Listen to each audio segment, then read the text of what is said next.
તો વિરામ બાદ આપનું સ્વાગત છે। આગળ સમાચારોમાં વાત કરીએ તો નડિયાદ મનપાની આડેધડ જોખમી કામગીરી સામે આવી છે।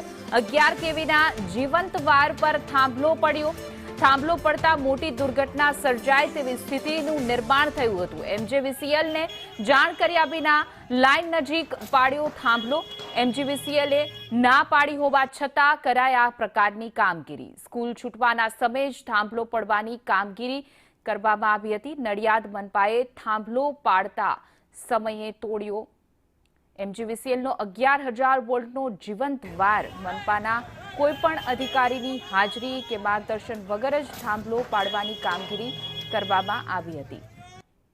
જોઈ શકાય છે કે મનપાની ગંભીર બેદરકારીના આ દ્રશ્યો છે, જે થાંભલો પાડવામાં આવી રહ્યો છે। જીવતા વાયર પર પડ્યો હતો અને એ સમય હતો જ્યાં નાના બાળકો સ્કૂલમાંથી છૂટી રહ્યા હતા। જો કે સદનસીબે કોઈ જાનહાનિના સમાચાર નથી, પરંતુ જો ન કરે નારાયણ મોટી દુર્ઘટના સર્જાય એવી સ્થિતિનું નિર્માણ આ અનઘડ વહીવટના કારણે, મનપાના અનઘડ વહીવટને કારણે નિર્માણ થઈ શક્યું હોત।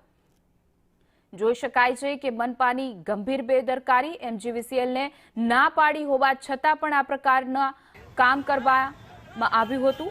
મનપાના ગંભીર બેદરકારીના દ્રશ્યોના આ પુરાવા છે। જોઈ શકાય છે કે થાંભલો પાડવામાં આવ્યો, જીવતા વાયર પર થાંભલો પડી રહ્યો છે। થોડા તિખારા પણ જરી રહ્યા છે।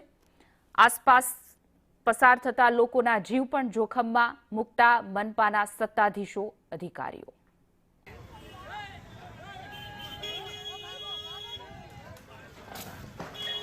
નજીકમાં જ શાળા હોવા છતાં જોખમી આ કામગીરી કરવામાં આવી હતી।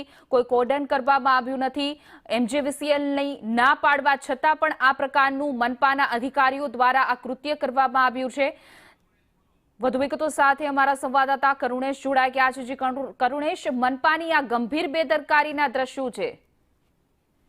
જી, મહાનગરપાલિકાની વધુ એકવાર આ ગંભીર બેદરકારીના દ્રશ્યો સામે આવ્યા છે, જેમાં જે નડિયાદ મહાનગરપાલિકા વિસ્તારના જે સંતના વિસ્તાર છે, સંતના સ્કૂલ વિસ્તાર છે, તે વિસ્તારની અંદર એક ડ્રેનેજ માંથી જે ગેસ નીકળવાનો એક થાંભલો હોય છે, થાંભલો હતો। જર્જરિત અવસ્થામાં થાંભલો થઈ ગયો હતો અને આ થાંભલો તોડી પાડવા માટે જયારે જેસીબી ત્યાં પહોંચ્યું ત્યારે જેસીબી દ્વારા આ થાંભલો તોડી પાડવામાં આવ્યો। પરંતુ સૌથી મહત્વની વાત એ છે કે જયારે આ થાંભલો તોડવામાં આવ્યો ત્યારે ત્યાં કોઈ જ અધિકારી, ત્યાં મહાનગરપાલિકાના અધિકારી કે કર્મચારી હાજર નતા કે જેમના માર્ગદર્શન હેઠળ આ સમગ્ર કામગીરી કરવામાં આવે।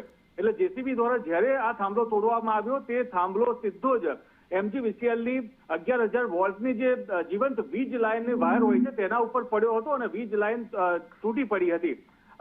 સદનસીબે આ સમગ્ર જે ઘટના હતી એ સમગ્ર ઘટનામાં કોઈ જાનહાનિ થઈ નથી, પરંતુ મુખ્ય મહત્વની વાત એ છે કે શાળા છૂટવાના સમયે જ આ જોખમી કામગીરી કરવામાં આવી હતી।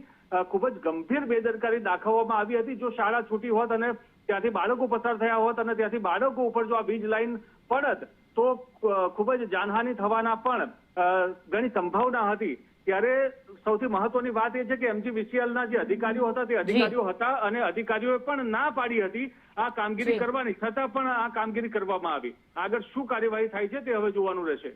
જી કરુણેશ, સમગ્ર માહિતી આપવા બદલ આપનો આભાર।